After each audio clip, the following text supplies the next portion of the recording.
गरीब मायका। मोहिनी के 3 बेटे थे। पति खूब अच्छा कमाता और बड़े घर के ऐश सब था मोहिनी के जीवन में। लेकिन एक चीज जो नहीं थी वो थी सुकून। मेरी बहन और मेरा भाई दोनों गरीब, लेकिन मैं मेरे पास तो नोट की बरसात है। तभी मोहिनी की बहन वीना उसके दरवाजे आ जाती है। अरे मोहिनी, कैसी है? मेरे घर में ना सिलेंडर खत्म हो गया है। तेरे पास तो इतने पैसे हैं, भरवा देना मेरा सिलेंडर। पैसे जैसे ही आ जाएंगे मैं दे दूंगी। तभी मोहिनी का पति राकेश आ जाता है।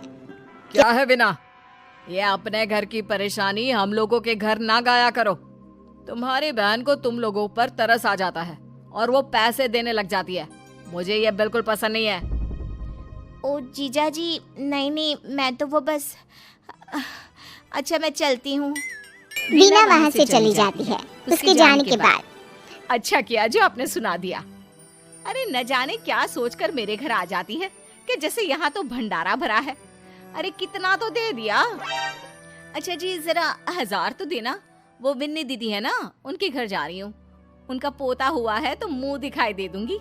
हाँ, उन लोगों के आगे तो शो ऑफ किया करो।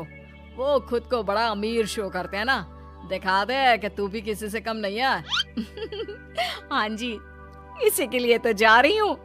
मोहिनी तैयार होकर अपनी बुआ की बेटी के घर जाती है, जहाँ उसके पोते का कार्यक्रम चल रहा होता है। वहाँ वीना भी आई होती है। अरे वीना, क्या जरूरत थी यहाँ आने की? तेरे घर पर गैस नहीं है तो वो भरा लेती। क्या करूं मोहिनी, बुआ को बुरा लग जाता नहीं जाती तो। वैसे मेरे पास एक जोड़ा बच्चे का कपड़ा रखा था, वही अपनी चांदी के पायल के साथ देने जा रही हूँ। घर पर गैस थी नहीं, सोचा परिवार यहीं खाना खा लेगा, बाकी सुबह का सुबह देखा जाएगा।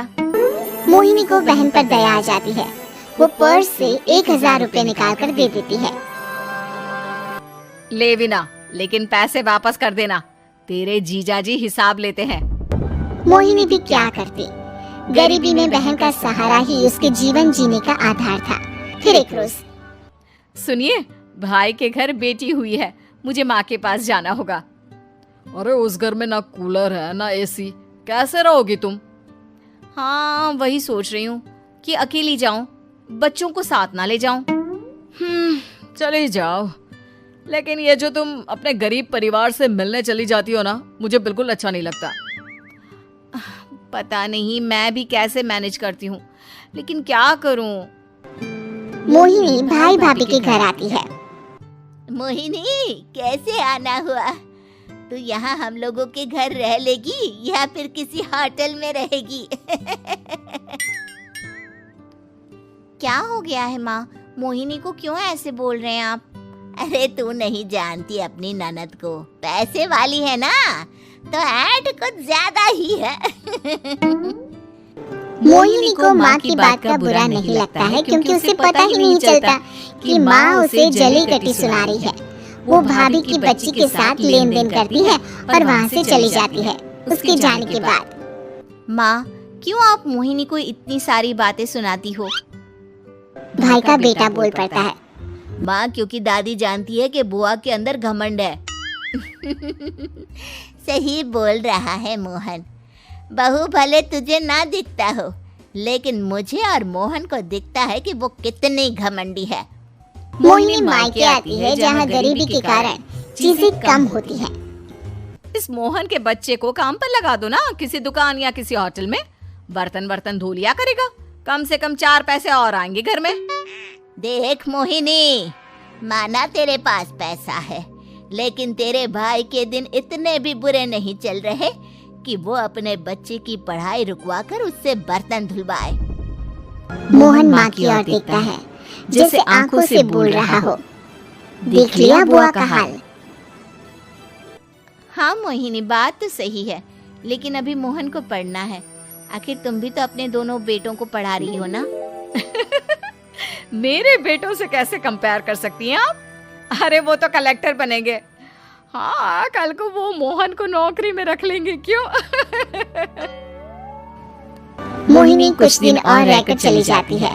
धीरे धीरे दिन बीतता है मोहन बड़ा होता है और कड़ी मेहनत से सफल भी हो जाता है। मोहिनी, माँ के जाने के बाद तो तुमने भाई भाभी के घर जाना छोड़ ही दिया, क्यों? वो क्या है ना, उन लोगों का घर छोटा है, मेरे बच्चे जाना ही नहीं चाहते। पर तुझे क्यों अचानक मायके की बात याद आ गई? यार, मेरा तो मायका है, भाई भाभी है, मेरा तो आना जाना लगा ही रहता है। हाँ, क्योंकि तुझे आदत है ना ऐसे छोटे से घर में और कम पैसे में रहने की। वैसे क्या खबर है आजकल मायके की अपने? अब वो घर छोटा और कम पैसे का नहीं रहा, क्योंकि मोहन तो बहुत बड़ा आदमी बन गया है। फिर क्या? मोहिनी भाभी को फोन करती है। मोहन किसी बड़ी कंपनी का मैनेजर हो गया है क्या भाभी? क्या ये सच है? हाँ मोहिनी दीदी, अब तो हम लोगों के गरीबी के दिन कट गए। आपके भाई ने कोई अच्छे कर्म किए होंगे जो हम लोगों का बेटा इतना अच्छा कमा रहा है। देख लो भाभी, पहले भी आपने कई गलतियां की थी, आप थोड़ा संभल कर चलना। भाभी को मोहिनी की बात समझ में नहीं आती कि वो क्या कहना चाहती है। फिर एक दिन वीना मोहिनी से कहती है, मोहिनी, हमारा भतीजा मोहन अच्छा कमा रहा है, क्यों ना मैं अपने बेटे की नौकरी के लिए उससे बात करूं? अरे बुआ का बेटा है, ये सोचकर मदद तो करेगा ना? हाँ हाँ, क्यों नहीं करेगा, उसके बुरे दिन में तो हम भी खड़े थे। मोहन को वीना फोन करती है और अपने बेटे की मदद करने की बात करती है। हाँ हाँ बुआ, क्यों नहीं, आप सिद्धार्थ को भेज दें, मैं अपनी ही कंपनी में उसकी नौकरी करवा देता हूँ। दिन बीतते हैं, अब वीना के हालात भी अच्छे हो जाते हैं। क्या बात है वीना, तूने भी कार ले ली, वो भी इतनी अच्छी। हाँ मोहिनी, अपने भतीजे के कारण तो हम लोगों की दिन अच्छे हो गए। उसने सिद्धार्थ की नौकरी लगवा दी है, वो भी शानदार। ठीक है, लेकिन पैसे ख्याल से खर्च करना। वो क्या है ना, पैसे आने आसान है लेकिन संभालने मुश्किल। मोहिनी घर पर अपने पति से बात करती है। देखो ना, सबके पास पैसे हैं, एक वक्त था जब मैं ही अमीर हुआ करती थी। लगता है कि ज्यादा दिन नहीं रह पाओगी, मेरी नौकरी को कुछ साल ही बचे हैं और तुम्हारे दोनों लड़के निकम्मे हैं। उन लोगों को बोलो ना कि नौकरी करे। तभी वहाँ मोहिनी के बेटे भी आ जाते हैं।